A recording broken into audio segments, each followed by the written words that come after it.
ओम श्री सद्गुरु परमात्मने नमः। श्री योग वशिष्ठ महारामायण निर्वाण प्रकरण सर्ग 186।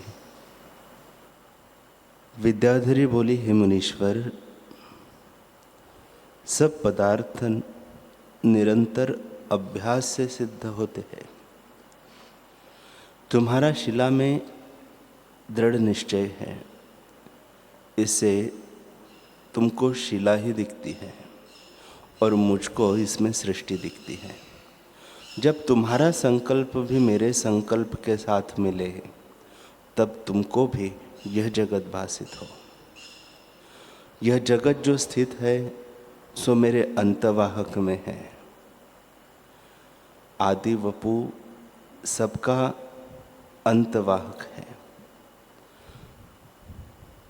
अतः अंतवाहक में सबकी एकता है। जैसे समुद्र में सब तरंगों की एकता होती है। हे मुनीश्वर, जब तुम धारणा का अभ्यास करके शुद्ध बुद्धि को प्राप्त होंगे, तब तुमको इस शिला में सृष्टि भासित होगी। वशिष्ठ जी बोले, हे रामचंद्र जी, जब उसने इस प्रकार मुझसे शुद्ध युक्ति कही, तब मैंने पद्मासन लगाकर सब विषय त्याग दिए और कथा के क्षोभ का भी त्याग कर अपने आदि भौतिक का भी त्याग किया। तब निरंतर शुद्ध बोध का अभ्यास करने से मुझ में बोध का अनुभव उदय हुआ। जैसे मेघ के अभाव से शरतकाल का आकाश निर्मल होता है, वैसे ही कलना से रहित मुझ में शुद्ध बोध का अनुभव उदय हुआ। जो उदय और अस्त से रहित परम शांत रूप है, उसमें वह शिला मुझको आकाश रूप देख पड़ी और शिला तत्व से केवल बोध मात्र दृष्टिगोचर हुई।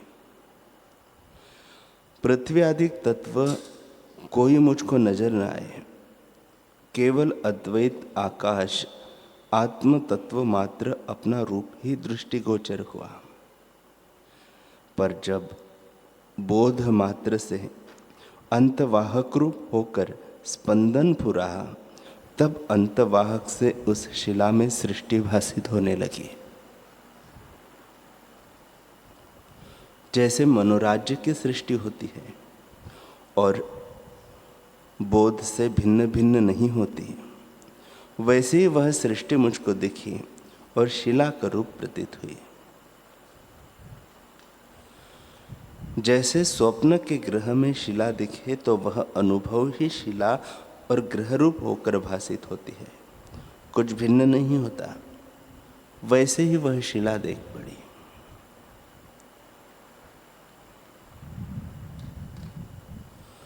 हे रामचंद्र जी,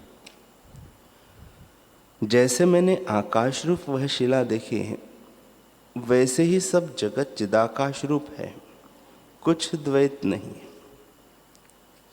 सर्वदा आत्मसत्ता ही अपने आप में स्थित है, पर आत्मा के अज्ञान से द्वैत भासित होता है। जैसे कोई पुरुष स्वप्न में अपना सिर कटा देखे और रुदन करे, पर जागकर अपने को ज्यों का त्यों देखता है, वैसे ही जब तक जीव अज्ञान निद्रा में सोता है, तब तक जगत भ्रम नहीं मिटता। जब स्वरूप में जाग कर देखेगा, तब सब भ्रम मिट जाएगा और केवल अपना ही रूप भासित होगा। हे रामचंद्र जी, यह आश्चर्य देखो कि जो वस्तु सतरूप है वह असत की नहीं भासित होती है। आत्मा सदा सतरूप है, पर अज्ञान से नहीं भासित होता, और जो असत्य रूप है वह सत की नहीं भासित होता है। शरीर आदि दृश्य असत रूप है, वे सत्य होकर भासित होते हैं। हे रामचंद्र जी, आत्मा सदा प्रत्यक्ष है और शरीर आदि परोक्ष है, पर अज्ञान से शरीर आदि प्रत्यक्ष लगते हैं और आत्मपद परोक्ष लगता है। हे रामचंद्र जी, आत्मा सदा प्रत्यक्ष है और इस लोक अथवा परलोक की क्रिया जो सिद्ध होती है वह संपूर्ण आत्मसत्ता से ही सिद्ध होती है। प्रत्यक्ष प्रमाण आत्मसत्ता से ही भासित होता है।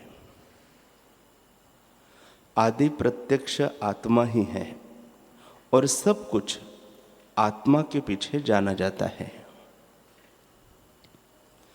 जो पुरुष कहते हैं कि आत्मा योग और मन से प्रत्यक्ष होता है, वे मूर्ख हैं।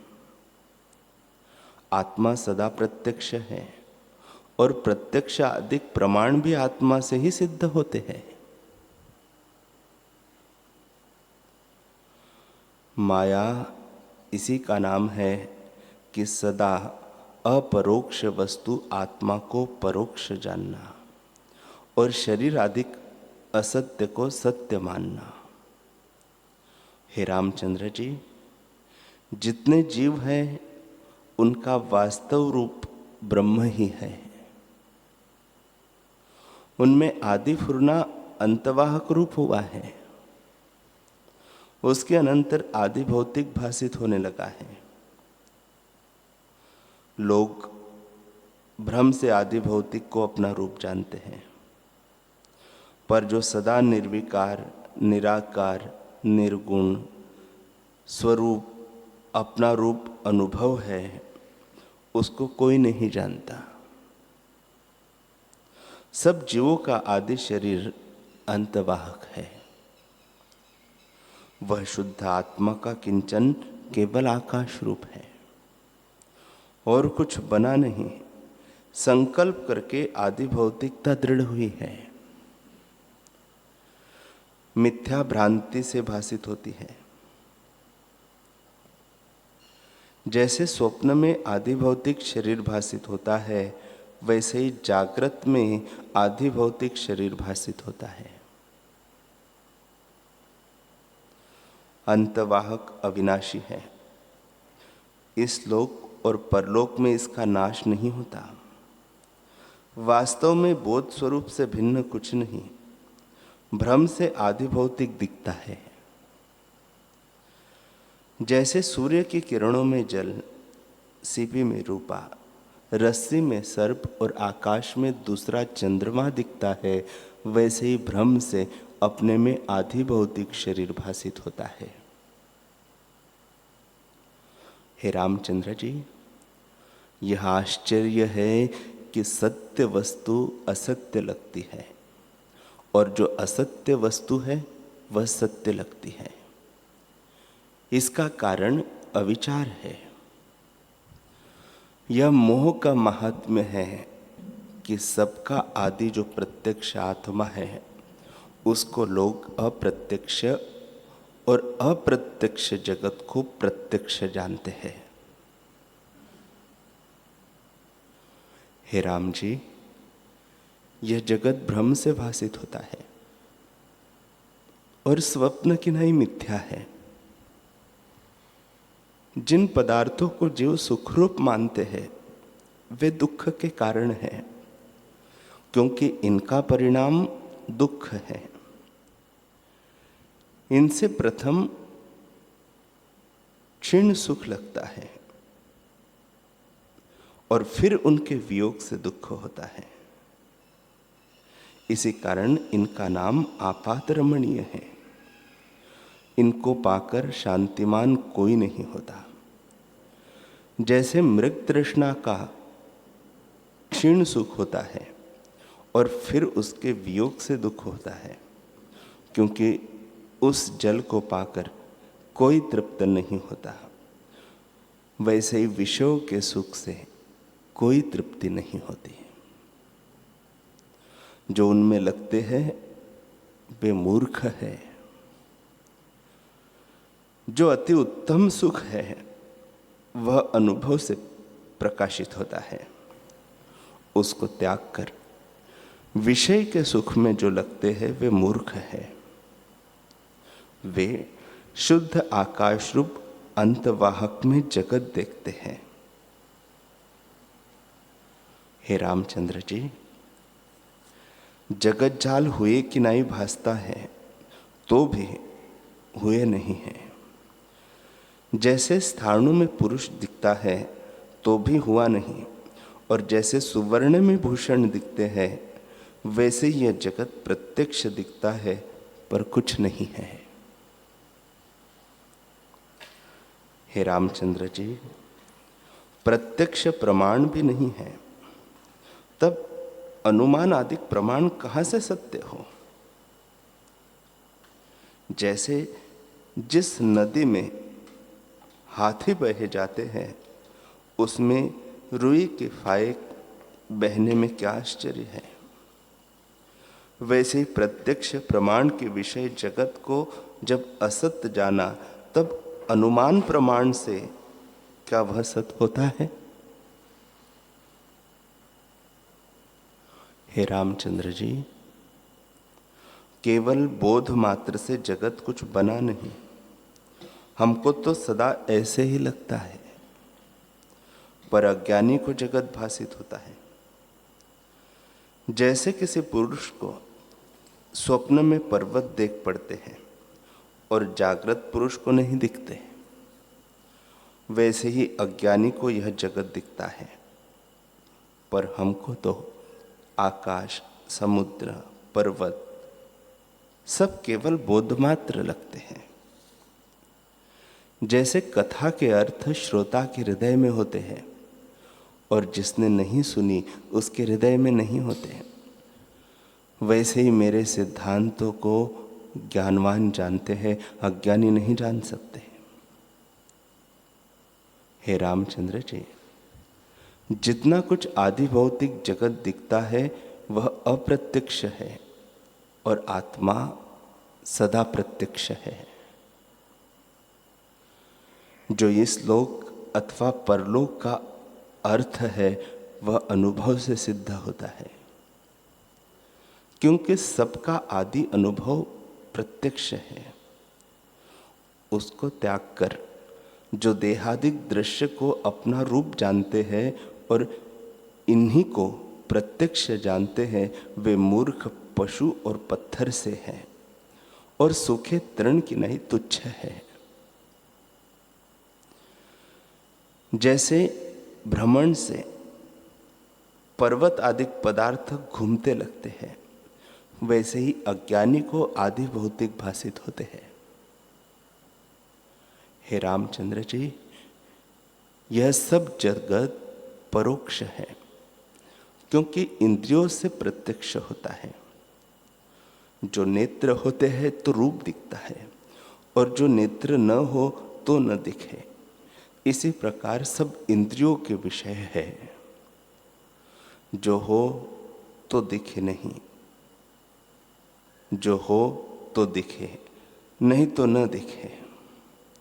आत्मा सदा प्रत्यक्ष है, उसके देखने में किसी और की अपेक्षा नहीं है। हे रामचंद्र जी, जो इंद्रियों से सिद्ध हो वह असत है। जो जगत ही असत हुआ तो उसके पदार्थ कैसे सत्य हो। इससे इस जगत की सत्यता छोड़कर शुद्ध बोध में स्थित हो।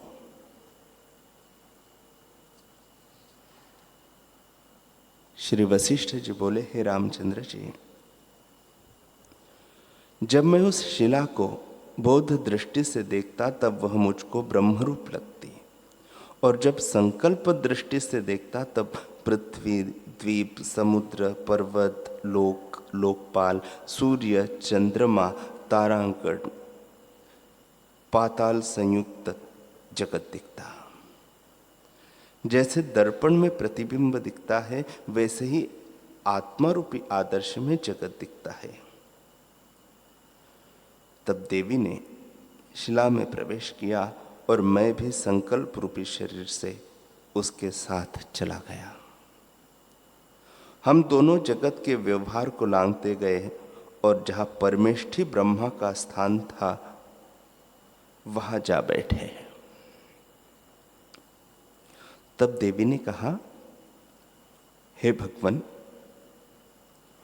तुम परमेष्ठी से ऐसे कहना कि मुझको यह ले आई है, और यह पूछना कि इसको जो तुमने विवाह के निमित्त उपजाया था, फिर क्यों इसका त्याग किया। हे मुनीश्वर, उसने मुझको विवाह के अर्थ उत्पन्न किया था, पर जब मैं बड़ी हुई तब उसने मेरा त्याग किया है। उसको वैराग्य उपजा है और उसे देखकर अब मुझको भी वैराग्य उपजा है। इसी से मैं परम पद की इच्छा रखती हूँ, जहाँ न दृष्टा है न दृश्य है और न शून्य है, केवल शांत रूप है, और जो सर्ग आदि और महाकल्प के अंत में रहता है उसमें स्थित होने की इच्छा है, जिसमें स्थित होने पर पहाड़ की सी निश्चल समाधि हो जाती है। ऐसे परम पद का उपदेश करो। हे रामचंद्र जी, इस प्रकार कहकर वह भर्ता के जगाने के लिए निकट जाकर बोली, हे नाथ, तुम जागो। तुम्हारे गृह में दूसरी सृष्टि के ब्रह्मा के पुत्र वशिष्ठ मुनि आए हैं। तुम उठकर उनका अर्घ्य पाद्य से पूजन करो, क्योंकि गृह में अतिथि आए हैं। महापुरुष केवल पूजा से ही प्रसन्न होते हैं। हे रामचंद्र जी, जब इस प्रकार देवी ने कहा तब ब्रह्मा जी समाधि से उठे और उनके प्राण देह और नाड़ियों में आकर स्थित हुए।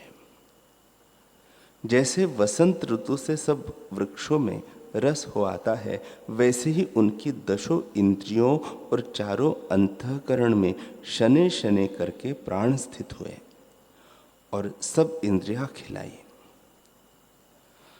तब उन्होंने मुझको और देवी को अपने सम्मुख देखा और ज्ञान से ओमकार का उच्चारण करके सिंहासन पर बैठे।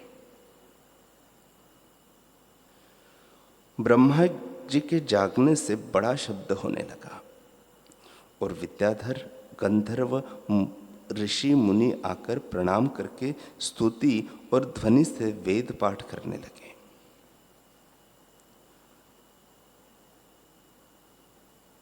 ब्रह्मा बोले, हे ऋषि, कुशल तो है, तुम इतनी दूर से क्यों आए हो? तुम तो सार असार को जानने वाले हो। जैसे हाथ में बेल का फल होता है, वैसे ही तुमको संपूर्ण ज्ञान है, बल्कि तुम ज्ञान के समुद्र हो। ऐसे कहकर उन्होंने अपने निकट आसन दिया और नेत्रों से आज्ञा की कि इस पर विश्राम करो। हे रामचंद्र जी, जब इस प्रकार उन्होंने मुझसे कहा तब मैं प्रणाम करके उनके निकट जा बैठा और एक मुहूर्त पर्यंत देवता, सिद्ध और ऋषियों के प्रणाम होते रहे। उसके अनंतर जब विद्याधर और देवता सब चले गए, तब मैंने कहा,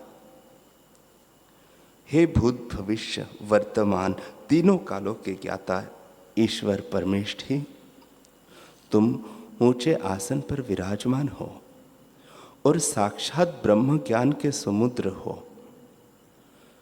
यह तुम्हारी शक्ति देवी है, जिसको तुमने भार्या बनाने के लिए उत्पन्न किया था और फिर उसे विरस जानकर त्याग दिया।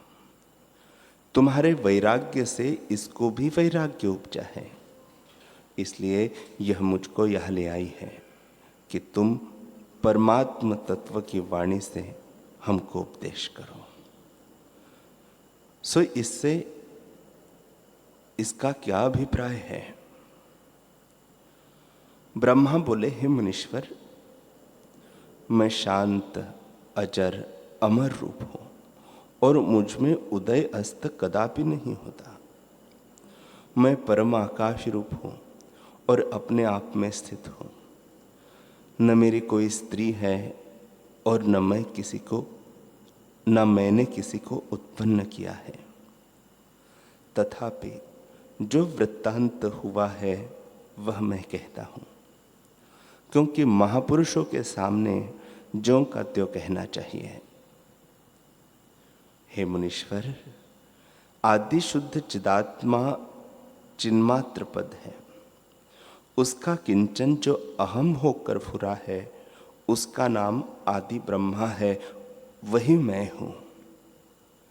जैसे भविष्यत सृष्टि का हो, मतलब यह कि मैं संकल्प रूप दृष्टा और संकल्प रूप हूं, पर वास्तव में आकाश रूप सदा निरावरण हूं और अपने आप में ही मेरी अहम प्रतीति है। उसमें आदि जो संकल्प का फुरना हुआ है, उसमें जगत भ्रम रचा है और उस जगत भ्रम में मर्यादा हुई है। संकल्प की अधिष्ठात्री जो ब्रह्म शक्ति है वह भी शुद्ध है। हे मुनीश्वर, उस मर्यादा को युगों की सहस्त्र चौकड़ी बीती है। अब कलयुग है।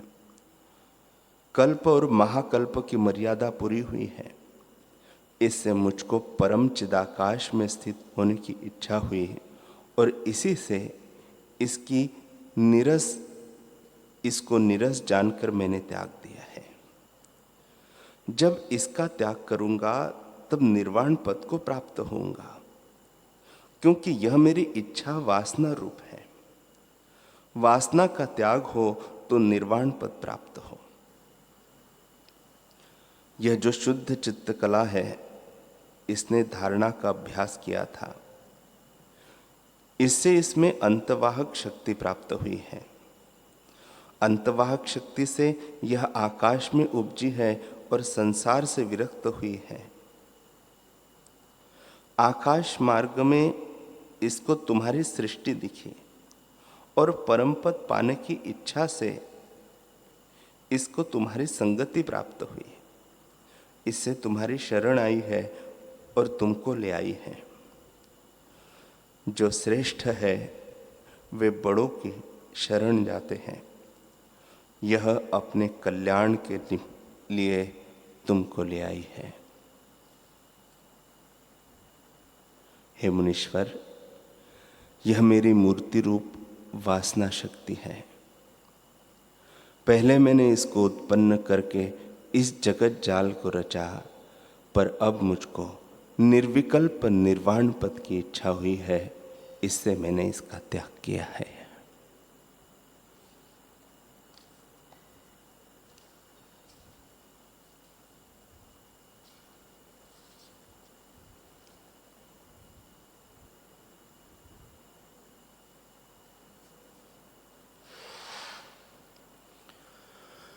हरि ओम।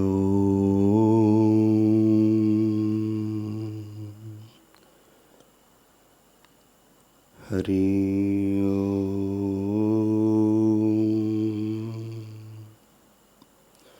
ओम। सहना भवतु सहनौ भुनक्तु सह वीर्यं करवावहै तेजस्विनावधीतमस्तु मा विद्विषावहै। ओम शांति शांति शांति। श्री सद्गुरुदेव भगवान की जय।